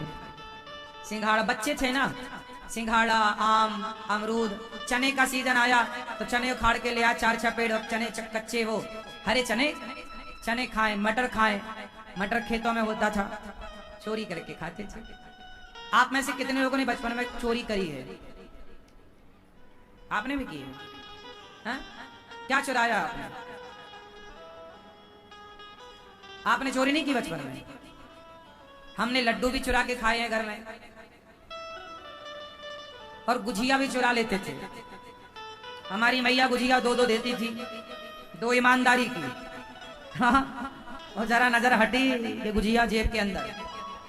ईमानदारी वाली तो दिखा दिखा के खाते थे, वही खा रहे हैं, पर 2 दिखती वर थी पर खाते उनको थे। चोरी वाली। तो बचपन में बच्चे का स्वभाव होता है, ये चोरी नहीं है। खाने पीने की वस्तुएं चुराना ये चोरी नहीं है, ये स्वभाव। ऐसे भगवान ने मनुष्य का रूप बनाया ना, तो सारे काम मनुष्यों के कर रहे हैं। बच्चे बने तो बच्चों के काम। तो माखन चोर नहीं, भगवान का नाम है चित्त चोर। जिसका हृदय मक्खन की तरह निर्मल हो जाता है, भगवान उसके हृदय के मक्खन को, मन को चुरा लेते हैं, चित्त को चुरा लेते हैं। भगवान गोपियों के छीके से मटकी निकालते, वो मथुरा जाएं तो मटकी तोड़ देते और सारा मक्खन खा जाते। ऐसी लीलाएं क्यों करते? गोपियां खुद कहा करती थी कन्हैया हमारे घर आओ, और जिसके घर माखन चुराने नहीं जाए ना, गोपियां रोती थी कि कन्हैया हमारे घर क्यों नहीं आए। अरे ये तो बहाना है कि हम माखन चुराते हैं। गोपियां खुद निमंत्रण देती थी, प्रभु कभी हमारे घर भी आकर माखन का भोग लगाओ। और जब कन्हैया खाते थे तो गोपियां छिपकर टुकुर टुकुर कन्हैया का दर्शन किया करती थी। सोचो, जैसे कृष्ण को आप भोग लगाते हो, वो कन्हैया आपके घर में चोरी करने आए तो गोपियां पकड़ती थोड़ी थी, वो तो दूर खड़ी होकर केवल दर्शन करती थी। भगवान तो ये करुणा निधान है, भगवान करुणामय है, इतने दयालु हैं कि वो आपके घर चोर बनकर भी पहुंच जाते हैं दर्शन देने के लिए। ऐसा था ना उस जमाने में, जो पुरानी बहुएं थी वो तो घर से बाहर निकलती थी, सासें तो सब जा के कन्हैया को देख आती थी, मैं यशोदा तेरे लाला कहाँ है, तो सब देख आवे। लेकिन जो नई दुल्हनियां थी, नई नवेली बहू, तो उन्हें तो घूंघट के अंदर रहना और अंदर से निकलने की बात नहीं थी। तो भगवान से वो मन ही मन कहा करती थी, कन्हैया आपके बारे में बहुत सुनते हैं पर हम यशोदा मैया के घर तो आ नहीं सकते। तो जो कृष्ण तक नहीं पहुंचती थी, स्वयं कृष्ण उन तक पहुंचकर अपना दर्शन देते थे। और वो सारी शिकायत के बहाने मैया के पास चली जाती थी। सुन मैया, आज तेरे लाला ने माखन चोरी कर ली। मैया बोली तो प्यार से आपको खवा दिया करो, जितना माखन खायो करे। अरे मैया ऐसो ना खाए, तेरो लाला बड़ो टेढ़ो है, हम आपको कहें चोरे लाला चोरी काय को करे, तेरे घर में माखन की कमी का। तो कन्हैया कह रही सकी तो को पतो ना है, मैया के माखन को स्वाद ना मिले, मोको तो चोरी के माखन को स्वाद ज्यादा अच्छा लगे। मैया का बताऊं तेरे लाला की हरकत, हमारे छोटे छोटे बच्चों को चिटकोटी काट के भाग जाए, रोए वे लग जाए, खोटे से बछड़ों को खोल दे, वत्सान मुंचन क्वचित समय क्रों से संजात हासा और स्तेयम स्वादवत्यथ दधिपया कल्पितैः स्तेय हो गई। हे मैया वत्सान मुंचन क्वचित समय, आज समय में बछड़ों को खोल देता, हम गुस्सा करती हैं क्रों से संजात हासा, तो हमें देख के ही करके हंस देता है, हम सारा गुस्सा भूल जाती हैं। मैया बोली चौरे लाला तने इतनी चोरी करना सीख लियो ना। मैया ये सारी गोपियां झूठी कहें, मेरो गाल पकड़ पकड़ के कहें चौरे लाला मेरे से ब्याह करे को, और मैं मना कर दूं तो बोले मैं तेरी शिकायत करूंगी मैया से। अब मैया तू ही बता, मैं एक कन्हैया इन सबसे ब्याह कैसे करूं। मैया को कन्हैया बातों में लगा लेते हैं। मैया बोली सुना सखियों, जब तक तुम्हारे लाला को रगे हाथों ना पकड़ोगी हम, तब तक तुम सबन की बातों को भरोसा ना करेंगे। अब सारी गोपियों ने मटकी के ऊपर घंटी लटकाई दी। क्या लटकाई? घंटी के कन्हैया आएगा, माखन के तक पहुंचेगा, घंटी बजेगी, हम पकड़ लेंगे। कन्हैया ग्वाल वालों का गोला बनाते हैं और चढ़ जाते हैं, कंधे पर पांव रखकर छींके को पकड़ते हैं, मटकी से मक्खन का लौंदा निकाल कर ग्वाल वालों को खवाते हैं। घंटी बंधी है। भगवान बोले घंटी क्या मंदिर में जगह कम पड़ गई जो यहाँ लटक रही है? घंटी बोली सरकार ये गोपियों ने लटकाया है आपको पकड़ने के लिए। तो भगवान बोले सुनो बजना मत, तुम हमारे पक्ष में हो कि गोपियों के पक्ष में? घंटी बोली सरकार हम आपको छोड़ के कहाँ जाएंगे, हम आपके पक्ष में। तो सुनो बंधी तो हो, बजना मत। अब घंटी बंधी रही पर बजी नहीं, सारे ग्वालवाल ने खा लिया, घंटी नहीं बंधी, नहीं बजी। अब भगवान ने खाए हुए लग गए और जैसे ही भगवान ने मक्खन को लौंदा मुंह में रखो, घंटी done done done done done करके बजवे लग गई। भगवान बोले घंटी काय को बज गई? घंटी बोली सरकार जब जगत के लोग खाते हैं तब मेरा बजना जरूरी नहीं होता, पर जब जगन्नाथ आप भोग लगाए तो मैं कैसे ना बजूं। जब भगवान घंटी बजी तो गोपियां दौड़ी दौड़ी आई, तो नीचे के ग्वाल वाला तो फरार रह गए, कन्हैया मटकी पे लटके रह गए। सखियां बोली अब बताओ लाला, तुम्हारी मैया ने कहा ना कि रंगे हाथों पकड़ो, अब देखो तुम तो रंगे हाथों पकड़ो। अरे सखी जा देख मैया को बुलाए के ला। कन्हैया बोले सखी मैया को बाद में बुलाइयो, मुंह को नीचे तो उतार, हाथ छूट जाएगो मैं नीचे गिर जाऊंगो। सखियों ने कहा अच्छा, कोमल कोमल हाथ से कन्हैया के गिर जाएगो, बात तो सही है। तो सखी के कंधे पे पांव रखकर कन्हैया जब नीचे आए, सखियों ने घेरा बनाया और कन्हैया को घेर लिया। कन्हैया चोरी काय को करे? सखी का बताऊं, अब तेरी कसम खाऊं मैं चोरी ना करूंगा, एक बार मोको मौका दे दे। गोपियां बोली अच्छा अब चोरी ना करेगो ना? अच्छा तो एक काम कर जरा नाच के दिखा। कन्हैया बोले ऐसे फ्री में ना नाचूंगो, तू बता मोको खाए पीवे को का देगी? सखियां बोली तू बता का चाहिए? कन्हैया माखन चाहिए ना, मैंने तो माखन खा लियो, तेरे मक्खन सारो फिनिश कर दियो, अब का लेगो? थोड़ा छाछ पिलाए दे। देखो जरा क्या उस परमात्मा को छाछ की भूख थी? क्या मक्खन की भूख थी? अरे क्या बताएं, भगवान को जरूरत ही नहीं थी किसी की, लेकिन भगवान ऐसे हैं पूछो मत। जगत को नचाने वाले भगवान आज गोपियों के सारों पे नाच रहे हैं।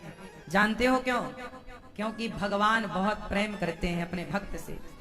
भगवान गोपियों से बहुत प्यार करते हैं और भक्त के लिए भगवान नाचने को तैयार हैं। और गोपियां किस पर नचा रही हैं? ताही अहीर की छोहरियां छछियां भरी छाछ पे नाच नचावे।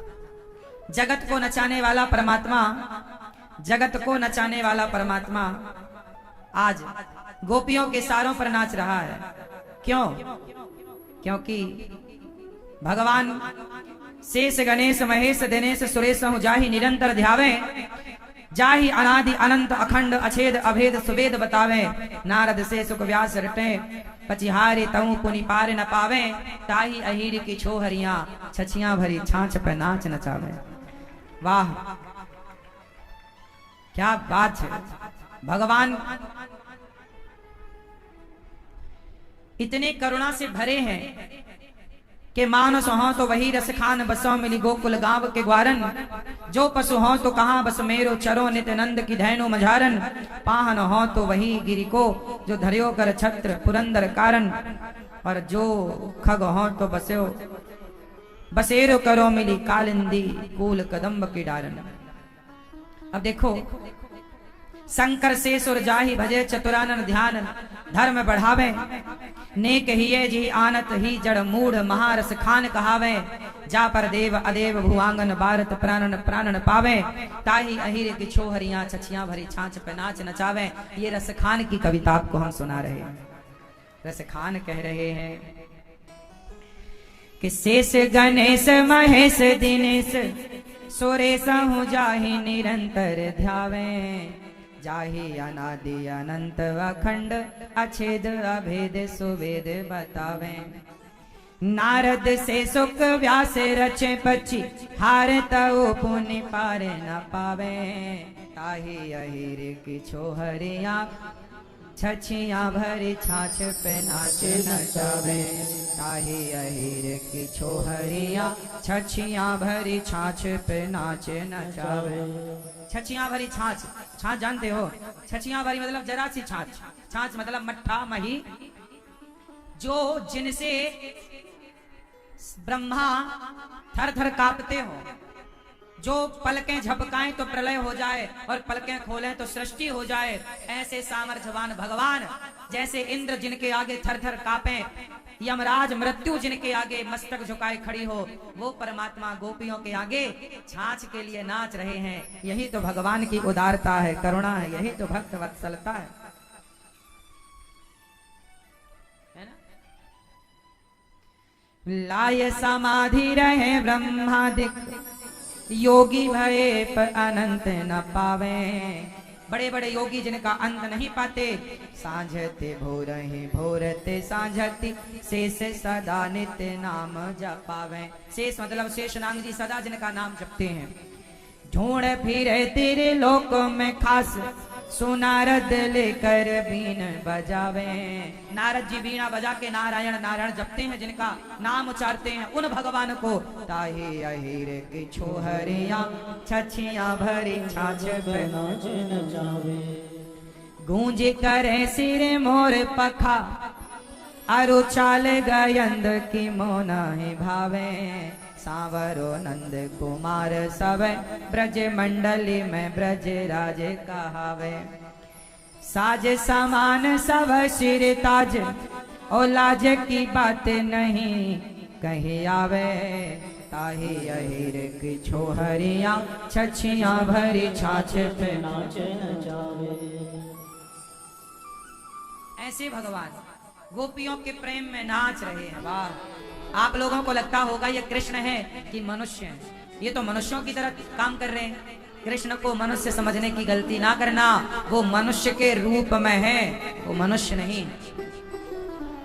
जैसे गंगा नदी, गंगा नदी नदी के रूप में तो है, पर गंगा नदी नहीं है। गंगा हम सबकी माता है। गंगा नाम की एक स्त्री है जो भीष्म पितामह की माँ है। गंगा पुत्र है ना भीष्म पितामह। क्या नदी का कोई बेटा हो सकता है? नदी के बेटा नहीं हो सकता।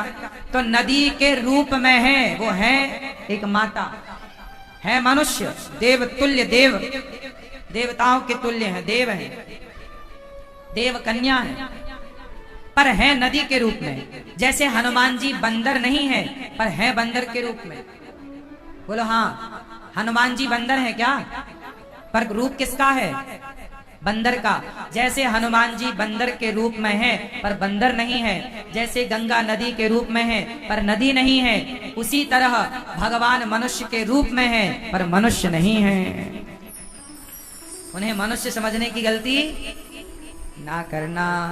नाच रहे हैं गोपियों के मध्य, ये प्रेम है।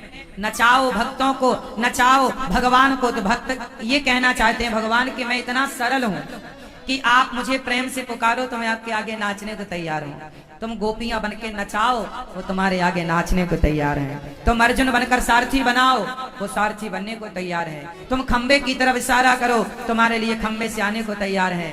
वो तुम द्रौपदी बनकर पुकारो, वो चीर बढ़ाने को तैयार है।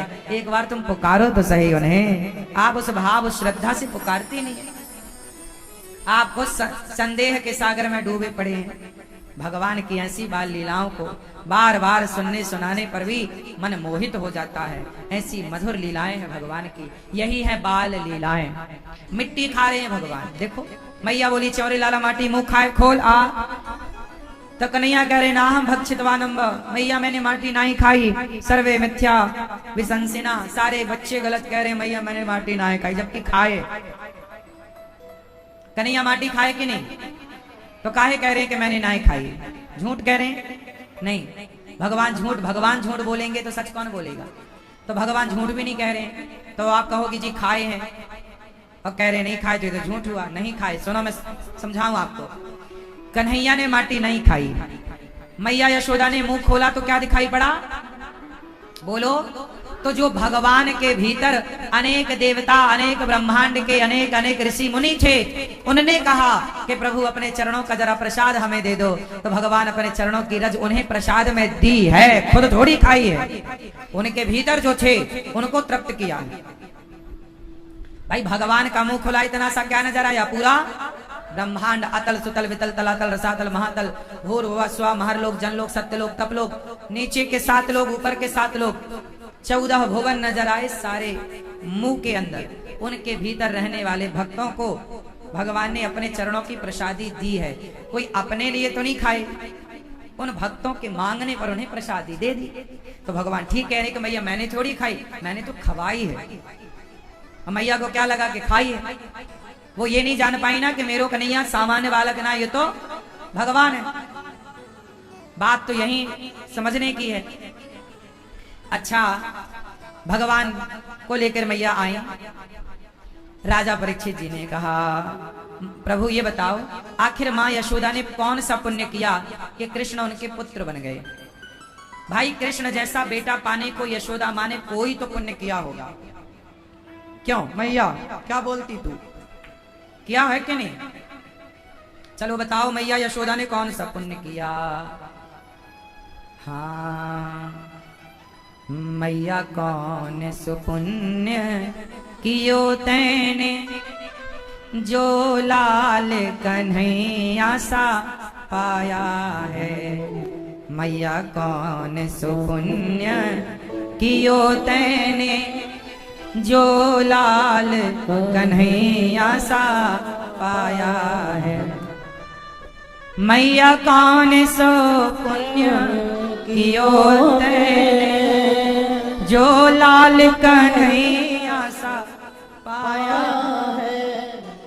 वो पुण्य बता दे माता मुझे, वो पुण्य बता दे माता मुझे, जिस पुण्य से तूने पाया है। वो पुण्य बता दे माता मुझे, जिस पुण्य से तूने पाया है। माता कौन सा पुण्य किया यशोदा माँ ने कि जगत का पालनहार मैया की गोद में अपना दूध पिलाकर, जो संसार को तृप्त करने वाले भगवान हैं, आज उन्हें मैया अपने दूध को पिलाकर तृप्त कर रही हैं। जो सबका पेट भरने वाले हैं, आज मैया उन्हें उनका पेट भर रही है। वाह, माँ यशोदा बहुत बड़ी भक्त है। नंद बाबा और माता यशोदा कौन है? बहुत बड़े। हाँ, कौन है ये?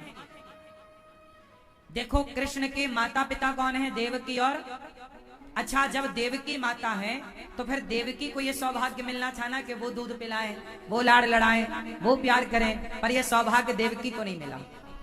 मिला? मिला? किसे मिला? यशोदा माता को। क्यों? भाई जो माँ है उसे ही तो मिलना चाहिए ना ये अधिकार कि वो लाड़ लड़ाए, वो प्यार करे। तो सुनो क्यों नहीं मिला, कारण जानो। ये देवकी माता कौन है? अच्छा देवकी माता को और यशोदा माता को एक पलड़े पे रखा जाए तराजू के, एक पलड़े पर माता देवकी और एक पलड़े पर माता यशोदा, बताओ किसका पलड़ा भारी होगा? क्यों? क्यों? क्यों? पाला है तो देवकी माँ को मौका मिलता पालने का तो ना पालती क्या? वो तो जेल के भीतर थी ना, यदि ना होती जेल के भीतर, ना होती ऐसी मजबूरी के लाला को निकालना पड़े तो वो तो खुद ही पालती। एक अंतर था, देवकी माता और यशोदा माँ में एक अंतर है। चलो कितने साल तक यशोदा माँ को कन्हैया मिले? बोलो 10.5। कन्हैया यशोदा माता के पास सिर्फ 10.5 वर्ष रहे। 10.5 वर्ष के बाद भगवान कृष्ण टोटल धरती पर कितने साल रहे? 125। 125 वर्ष की आयु में भगवान कृष्ण सिर्फ 10.5 साल माता यशोदा के पास रहे, बाकी के साल माता देवकी के साथ ही रहे। माता यशोदा को बचपन दिया कृष्ण ने, पर अपनी जवानी सारे शादी ब्याह में यशोदा मां सम्मिलित नहीं हुई। भगवान के शादी ब्याह में कौन सम्मिलित हुआ? माता देवकी। माता यशोदा तो केवल 10.5 साल कृष्ण का लालन पालन की है, लेकिन 10.5 साल के टाइम पर आज दुनिया माता यशोदा को जानता है। आज संसार माँ यशोदा को जानते हैं लोग, देवकी माँ को कम जानते हैं। पलड़ा भारी वो 10.5 साल का है, बचे हुए का नहीं। भैया सही है? क्यों? इसका एक बहुत बड़ा कारण है, ज्यादा समय तो भगवान कृष्ण ने माता देवकी के साथ ही गुजारा है, और केवल माँ यशोदा का दूध पिया है ऐसा नहीं। 10.5 साल के बाद जब गए माँ देवकी से मिलने मथुरा और कंस को मारा और जेल से माँ को मुक्त किया, तो भागवत जी में लिखा है कि कृष्ण को देखकर माता देवकी के आंचल से दूध की धार बह पड़ी थी। वो ममता, वो करुणा जाग गई और दूध फिर बह पड़ा, और भगवान ने माता देवकी का भी दूध पिया है, पर कम क्या, वो 10.5 साल के तो थे उस समय, तो एक बार पिलाया होगा, 2 बार। हमारे यहाँ तो देखो दूध पिलाने की परंपरा है। जब बेटा ब्याह करने जाता है ना हमारे भारत में, तो माँ अपना दूध पिला के भेजती है बच्चे को, शादी जब दुल्हन लेने जाता है लड़का। आपके यहाँ ये परंपरा है कि नहीं? आप में से कितनों के यहाँ ये परंपरा है कि जब दुल्हन लेने जाता है तो माँ का दूध पी के जाता है? किस किस के यहाँ है ये परंपरा? क्यों भैया आपके यहाँ नहीं है? सारे यहाँ थी, आप भूल गए मेरी माँ। कुछ परंपराओं को, कुछ संस्कारों को आप लोग आधुनिकता के चक्कर में भूलती चली गई। आज भी हमारे यहाँ ये परंपरा है कि जब लड़का शादी लायक हो जाता है और वो बारात लेके जाए, तो जाते समय माँ उससे पहले अपना दूध पिलाती क्या है, नेंग करा देती है अपने आंचल को, पयोधर के बच्चे के मुंह में टच करा देती है। और आज भी ये परंपरा है कि बच्चा अपनी माँ का दूध पी के दुल्हन लेने जाता है। क्यों? ऐसा क्यों है? क्यों? ये आपके यहाँ परंपरा है? याद नहीं है? अब आज देखो, अब लड़के जवान हो जाते हैं, बड़े हो जाते हैं, तो माँ को भी संकोच लगने लग जाता है ना कि वैसे क्या दूध पिलाएं। ये संकोच है, लेकिन ये संकोच नहीं करना चाहिए। आप लोग संकोच करते हैं, नहीं करना चाहिए। जब आपका बेटा शादी करने जाए तो ये परंपरा रही है, ये मैं ने बनाई ऐसा नहीं है, अनादि समय से रही। क्यों? ये परंपरा के पीछे का बहुत बड़ा कारण है। कारण ये है कि माँ अपने बच्चे को दूध पिलाकर ये कहती है कि बेटा देख, तू इतना बड़ा हो गया है कि तू विवाह करने जा रहा है, दुल्हन लेने जा रहा है, कल तेरी दुल्हन होगी, तेरे भी अपने बच्चे होंगे, तो भी एक जिम्मेदार पिता बनेगा, जिम्मेदार पति बनेगा। लेकिन बेटा देख, तू कितना भी बड़ा हो जाए, लेकिन देख अभी भी तू मेरे आंचल से लगा है, तो मेरे लिए तो सदा मेरा बच्चा ही रहेगा। तो अपनी इस बूढ़ी माँ को और इस दूध के कर्ज को भूला मत देना। अपनी पत्नी के और अपने परिवार के चक्कर में, मैं भी तेरी माँ हूँ, इस बूढ़ी माँ को भुला ना देना। इसलिए दूध पिलाकर याद दिलाती है कि बेटा तू बड़ा हो गया सबके लिए, पर मेरे लिए तो तू छोटा ही है। मेरे लिए तो तू दूध पीता ही है। कितना भी बड़ा बच्चा हो जाए, माँ के लिए तो दूध ही पीता है वो अभी। हाँ या ना? बोलो हाँ। आप लोग कितने साल तक अपनी माँ का दूध पिए? अच्छा बताओ, क्यों तुम कितने साल अपनी माँ का दूध पिए हो? नहीं पता? आप बताओ। याद नहीं है? आप बताओ भाई, आप बताओ, माँ से पूछ के बताओ। है 2.5 क्यों? आप चश्मा वाले भैया, आपको याद है आपने माँ का दूध कितने साल तक पिया है? बोलो कितने साल तक? 4 साल तक। आप बताओ। है 22 साल? अरे तुम ज्यादा ही बोल गए। हाँ 22 साल में शादी हुई होगी तब, है ना? अच्छा दूध पी के गए थे माँ का दुल्हन लेने, ठीक है 22 साल के थे। हाँ तब ठीक है, ये 22 साल के थे जब दुल्हन लेने गए थे, तो वो परंपरा निभा के गए थे, दूध पी के गए थे माँ का। सही है। क्यों लाल वाले भैया, आप कितने साल तक दूध पिए अपनी माँ का?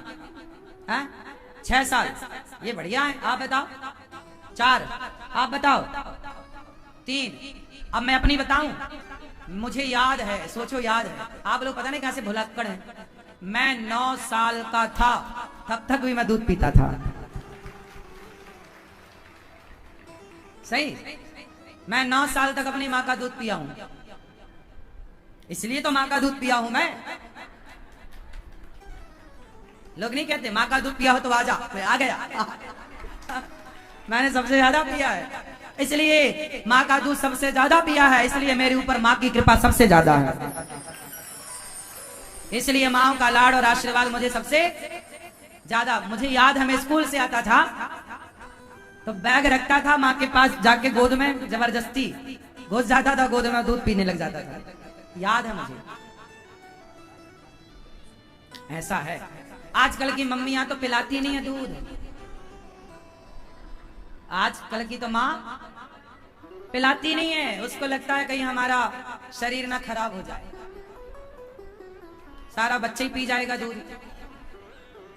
इसलिए हम लोगों ने तो खूब लंबे टाइम तक, क्योंकि मैं सबसे छोटा था ना, मेरी 2 बड़ी बहनें, मेरी बड़ी बहनें मेरे से 2 बड़ी थी, एक मेरे बड़े भैया, हम 2 बहन और 2 भाई। तो मैं सबसे छोटा था। तो फिर मैं सबसे छोटा था तो सबसे छोटे का फायदा भी मैंने उठाया। लंबे टाइम तक मैं दूध पीता रहा। तो ऐसा है, माँ का दूध पीना चाहिए, और माँ के दूध को पीकर माँ के दूध को भुलाना, हाँ। और ये संकोच की बातें नहीं है, शर्म की बातें नहीं है, गर्व से कहो हाँ हमने माँ का दूध पिया है। क्यों? और शादी करने जाओ तो मैया अपने बच्चे को अपना दूध जरूर पिलाना, और ये जरूर कहना जो सेंटेंस मैंने बोला कि बेटा तू बड़ा हो गया है, शादी करने जा रहा है, पर तू मेरे लिए तो मेरा दूध पीता हुआ बालक ही है, इसलिए से दूध के कर्ज को भुला ना देना, याद रखना।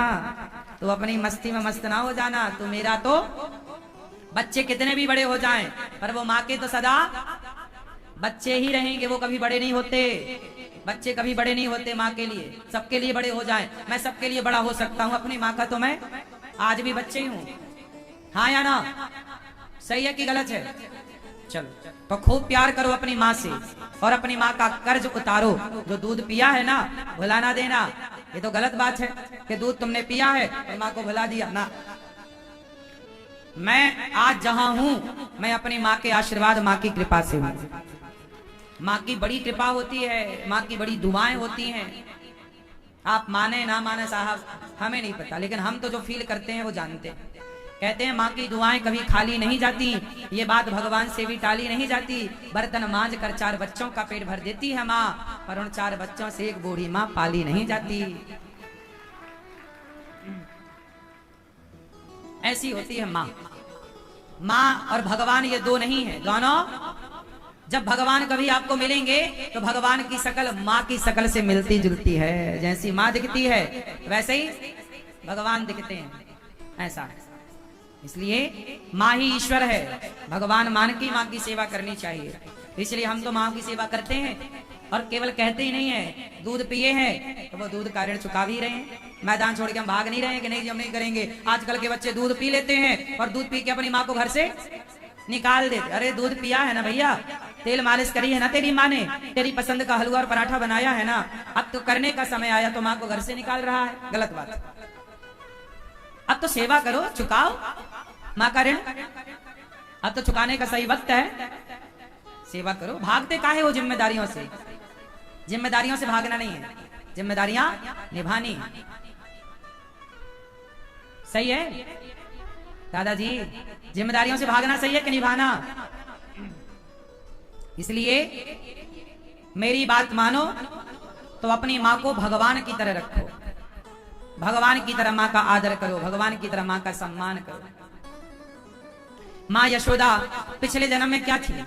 अब आओ देखो, अब देवकी और यशोदा की मैंने बात छेड़ी तो आओ जरा पूरा जान लेते हैं। माता देवकी और यशोदा, जबकि देवकी माता के पास कन्हैया ज्यादा थे, है ना। 10.5 साल में जब कन्हैया आए तो माता देवकी ने अपना दूध पिलाया कन्हैया को और भगवान ने माँ का लाड़ पाया। लेकिन फिर भी यशोदा माँ का पलड़ा भारी है। क्यों? तो इसके पीछे एक बड़ा कारण है कि देवकी माँ को जब पता चला कि कृष्ण भगवान है तो देवकी माँ ने कृष्ण का फायदा उठाया। बेटा तू भगवान है, यदि तू भगवान है तो कंस ने जो मेरे बच्चे मार दिए थे वो लौटा। देवकी माँ ने मरे हुए पुत्र जो कंस ने मार दिए थे, 6 पुत्रों को, वो वापस ले लिए हैं। आपको पता है ये बात, भागवत जी में लिखी है। मरे मराए पुत्रों को वापस करवा लिया जो कंस ने मारे थे। अब आप कहो मरे कैसे? वो भगवान थे ना कृष्ण, तो भगवान सब कर सकते, मरे को जिंदा। तो सारे 6 पुत्रों को, देवकी माँ के पुत्रों को लौटाया। जबकि देवकी माता ने कृष्ण से कुछ चाहा, लेकिन यशोदा माता ने कृष्ण से कुछ नहीं चाहा, उन्होंने तो केवल कृष्ण को चाहा। यशोदा माता और देवकी माता में सिर्फ इतना अंतर है कि यशोदा ने कृष्ण को चाहा और देवकी माता ने कृष्ण से चाहा। बात समझ में आई? यशोदा माँ ने, जोर से बोलो, यशोदा माँ ने कृष्ण को चाहा और देवकी माँ ने कृष्ण से चाहा। बस यही फर्क। ये देवकी माता पिछले जन्म में माता कैकेयी है। कौन है?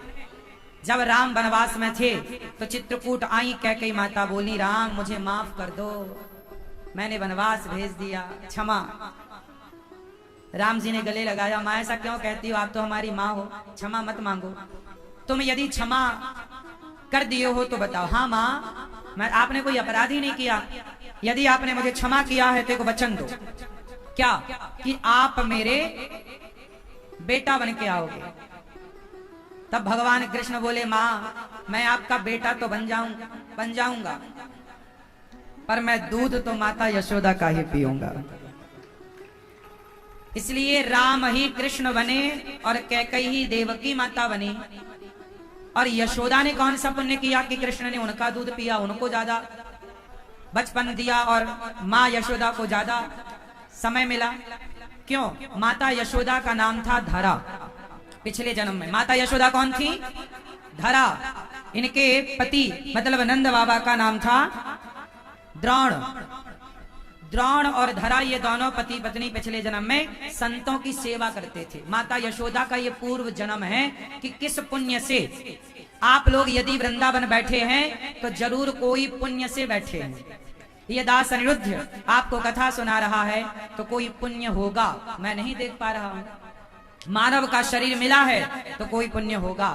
तो यशोदा माँ को कृष्ण जैसा बेटा मिला तो कोई तो पुण्य होगा। तो आओ जरा देखते हैं कि माता यशोदा के पुण्य क्या थे कि कृष्ण की माता बनने का सौभाग्य मिला। तो सुनो, हुआ क्या कि भगवान श्री कृष्ण की माता यशोदा पिछले जन्म में नाम था धरा। धरा क्या नाम था? माता धरा। ये संतों की सेवा करती थी। सेवा क्या करती थी? क्या करती थी? हाँ, इसलिए ये दास अनिरुद्ध भी ना नकलची है। हम क्या करते हैं? नकल किसकी? हमें लगा कि यदि माता यशोदा ने सेवा करके कृष्ण को पाया है तो जिस रास्ते से यशोदा माँ को कन्हैया मिले हमें भी उसी रास्ते से कन्हैया मिलेंगे। द्वार पर कोई आता माता धरा के द्वार पर भोजन, और भोजन के लिए पैसा कहां से आता? यशोदा माता जंगल की लकड़ियां बेचती, दोनों पति पत्नी जाते सूखी लकड़ियां समेटते बाजार में बेचते, जो पैसा आता द्वार पे कोई साधु संत आए भोजन प्रसादी खवाएं, और कुत्ता है बिल्ली है चिड़िया है सबको खाना पीना अपनी सामर्थ्य। देखो बात ये नहीं है कि आप कितने लोगों को, आप 10 लोगों को मत खिलाओ, 4 लोगों को मत खिलाओ, 1 लोगों को मत खिलाओ। भाव है तो मुट्ठी भर चींटियों को दाना डाल दो, सैकड़ों चींटियां एक मुट्ठी आटे से तृप्त हो सकती हैं। बात भाव की है। आपके पास सामर्थ्य कितनी है ये तो आपको पता है और ईश्वर को पता है। देखो आपके सामर्थ्य कितने हैं ये ईश्वर को पता, लेकिन हम सामर्थ्य की बात नहीं कर रहे हैं, हम किसकी बात कर रहे हैं? ऐसा है कुछ लोगों के पास पैसा तो बहुत है लेकिन वो तो किसी को 2 रोटी भी नहीं देते, और कुछ लोगों के पास ऐसा है कि कुछ भी नहीं है वो अपने सामने की थाली दूसरों को दे देते हैं, खुद भूखे रहकर दूसरों को खिला देते हैं। तो ऐसे लोग भी समाज में हैं। तो माता यशोदा धरा जब थी तो ये संतों के द्वार पर जो भी द्वार पर साधु आए वो सेवा करते। इनका निवास तीर्थ में था और तीर्थ में कोई ना कोई साधु संत भक्त का आगमन होता रहता है। आपके घरों में तो देखो अब संतों का आगमन नहीं होता, लेकिन तीर्थों में तो रोज संतों का आगमन दरस्पर्श होता है। तो माता धरा अपना रोटी लात बनाती और संतों को पवाती। ऐसे करते करते बहुत टाइम बीता। एक दिन द्वार पर ना स्वयं भगवान साधु के रूप में आ गए। माता भिक्षाम देही, माता धरा निकली। उस समय माता धरा ने भोजन कर लिया था, सबको भोजन करा दिया था और काफी साधु खा के गए। और उस दिन ना संयोग देखिए कि माता धरा के घर में ना अन्न का दाना था ना पैसे थे, ना पैसा ना अन्न, और साधु द्वार पर भिक्षाम देही, माता भिक्षा दो। माता निकली धरा, महाराज आओ आओ। अब कैसे मना कर दें कि घर पर नहीं है? नहीं, आओ महाराज जी। बिठाया, संतों को बिठाया। आप महाराज विराजो, हाथ पांव धुलो, मैं आपके लिए प्रसाद बनाती हूँ। अच्छा हाँ बेटी, हमारे लिए तुम प्रसाद बनाओ, हम बड़े भूखे हैं, बड़ी दूर से आए हैं। सबसे पूछा भोजन कहाँ मिलेगा, सबने बताया धरा के घर चले जाओ, धरा के यहाँ मिलेगा। देखो सब लोगों ने धरा का पता दिया। संत आए, धरा बड़ी प्रसन्न की, अच्छा आए हो महाराज। अच्छा अब था तो नहीं कुछ, अब क्या करें? तो बगल में साहूकार का घर था। सेठ साहूकार पहले होते थे जो पैसा उधार देते थे, जमीन जायदाद जिनके होती थी, सेठ साहूकार बोला जाता था, जमींदार बोला जाता था। तो धरा दौड़ी दौड़ी गई, भैया भैया वो हमारे द्वार पे साधु आ गए और हम जंगल की लकड़ी बेचते हैं, आपको तो पता ही है, हम जल्दी बेच के आपका पैसा चुका देंगे, हमें कुछ पैसे आप उधार दे दो, दे दो। ठीक है, उस आदमी ने कहा पैसे तो दे दूंगा। उसने पैसे निकाले, ढेर सारे रख दिए, ये रहे पैसे, लेकिन बदले में कुछ दो। धरा बोली क्या? बोले गिरवी रखो। बोले गिरवी तो होता तो हम बेच ही देती, सारा सोना चांदी बेच चुकी, कुछ भी नहीं था। क्या वो आदमी नियत का खोटा था। माता धरा बड़ी सुंदर थी, बड़ी अच्छी थी, दिखने में सुंदर थी, गोरी थी। वो आदमी की नियत माता धरा पर डोल गई। बोला वाह तुम बहुत सुंदर हो, तुम पैसा तुम गिरवी नहीं रख सकती, कुछ और नहीं दे सकती, पर तुम एक बार हमें मिल जाओ तो हम तुम्हें बहुत सारा पैसा दे सकते हैं। धरा माता बोली मिल जाओ से क्या मतलब है? बोले तुम्हारे ये जो स्तन है ये बहुत हमें प्रिय लग रहे हैं, तुम ये स्तन हमें दे दो। माता धरा समझ गई किसके नियत में खोट है, ये मुझे काम भाव से देख रहा है, लेकिन वो तो माता ही थी, उनके अंदर तो पवित्रता थी, लेकिन इसके नियत डोल गई। तो इसने बोल दिया कि तुम्हारे स्तन हमें प्रिय लग रहे हैं, तुम अपने स्तन दे दो। उसका कहने का भाव कुछ और ही था। माता धरा समझ गई। फिर बोला माता ने, अच्छा माता धरा के पास कोई ऑप्शन भी नहीं था, जाए तो जाए कहाँ? तो माता धरा ने कहा यदि मैं अपने स्तन तुझे देती हूँ तो तू मुझे पैसा देगा? उसने पहले ही रख दिया, ये रहे पैसे, जितने चाहिए तुम ले जाना, लेकिन तुम एक बार हमें मिल जाओ। धरा बोली अच्छा तुम्हें स्तन चाहिए? हाँ हाँ स्तन चाहिए। ठीक।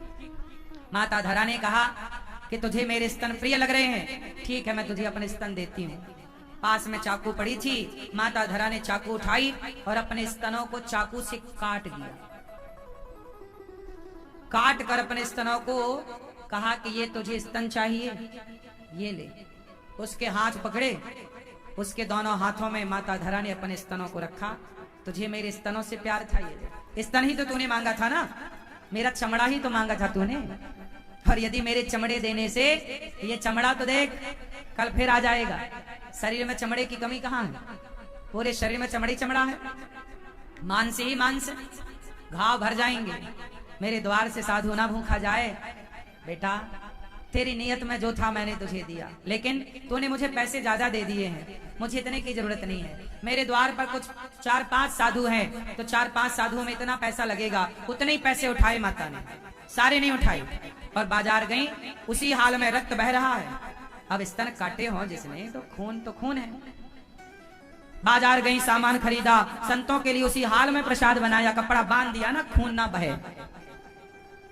और भोजन बनाया पर खून तो बहेगा। संतों ने देखा कि पूरा माँ परोस रही है, तो साड़ी बिल्कुल लहू से भरी है, खून से। संतों ने कहा माता ये इतना खून कैसे, कहां से, क्यों?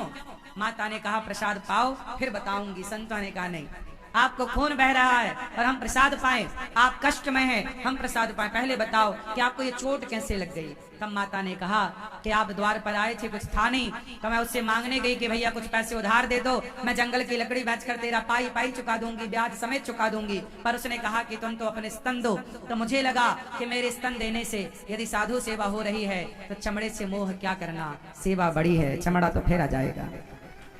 तब उन संतों से भगवान प्रकट हो गए, और वो भगवान ही थे, परीक्षा लेने आए। और श्री भगवान जब प्रकट भये तो भगवान श्री कृष्ण, भगवान श्री हरि प्रकट भये। और भगवान चतुर्भुज रूप में जब शंख चक्र गदा पद्म लेकर प्रकट भये, माता देख के गिर पड़ी, प्रभु आप। भगवान बोले माता तुमने संतों की सेवा के लिए अपने शरीर को इतना सताया, कष्ट दिया, स्तनों का दान किया, अगले जन्म में मैं आपका बेटा बनकर आपका दूध पीकर, इस जन्म जो आपने स्तनों का दान किया है, पुण्य किया, साधु सेवा के लिए तुमने शरीर का भी कोई मूल्य ना समझा, शरीर को भी दाव पर लगा दिया सेवा के लिए, मैं अगले जन्म में आपका बेटा बन के दूध पीकर आपके इस जन्म के ऋण को चुकाने आऊंगा। वही धरा यशोदा बनी और वही भगवान श्री हरि श्री कृष्ण बने। और आज मैया अपने गोद में लाला को दूध पिला रही हैं। भगवान से मैया कहती है मक्खन खाएगा ना मैया, तेरे दूध पीऊंगो। मैया मचलते हैं कन्हैया, मुझको मक्खन ना चाहिए, मुझको दूध चाहिए। मैया अपना दूध पिलाती हैं और भगवान दूध पीते हुए कभी मैया की बिंदिया निकाल के अपने माथे लगाते हैं, कभी मैया की नाक पकड़ के हिलाते हैं, कभी मैया के झुमका पकड़ के खेलने लग जाते हैं। जो कि हर बच्चा सामान्य दूध पीते समय कहीं माँ के माथे पे हाथ रखता है, कहीं माँ के गालों को नोचता है, कहीं माँ के कान के झुमकों को नोचता है। यही एक बच्चे का स्वभाव होता है। तो ये बच्चा आज जगत का पालनहार मैया के गोद में लेट करके और मैया का दूध पी रहा है। बिना पुण्य के कुछ नहीं मिलता मेरी माता, कुछ नहीं मिलता। इसलिए कहता हूँ माता यशोदा को जिस राह से कृष्ण मिले मुझे पूरा भरोसा है। ये दास अनिरुद्ध आप मानो ना मानो, देखो कुछ चीजें मैं जानता हूँ, सिर्फ मैं जानता हूँ, आप पता नहीं जानो या ना जानो। किसी को मिलती होगी मुक्ति मरने के बाद, मुझे फील होता है, मैं ऐसा मानता हूं कि मैं तो यहीं मुक्त हूं, जीते जी मुक्त हूं, मुझे और किसी मुक्ति की चाह नहीं। किसी को मिलते होंगे मंदिर में भगवान, सच कहता हूं जब मैं माताओं के चरण दबाता हूं तो मुझे ऐसा लगता है कि जैसे लक्ष्मी जी चरण दबाती हैं नारायण के, ऐसे मैं इन माओं के भीतर बैठे नारायण के ही चरण दबा रहा हूं। ये माओं के नहीं, ये माओं की सेवा नहीं, भगवान श्रीमन नारायण की सेवा। मुझे ऐसा लगता है कि ये सेवा ही मुझे ईश्वर तक पहुंचाएगी।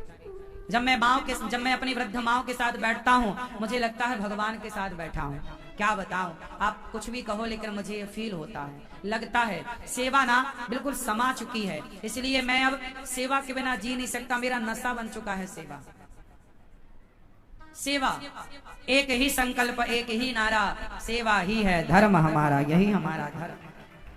सुबह से शाम तक ये दास अनिरुद्ध सेवा करता है हमारी माओ की।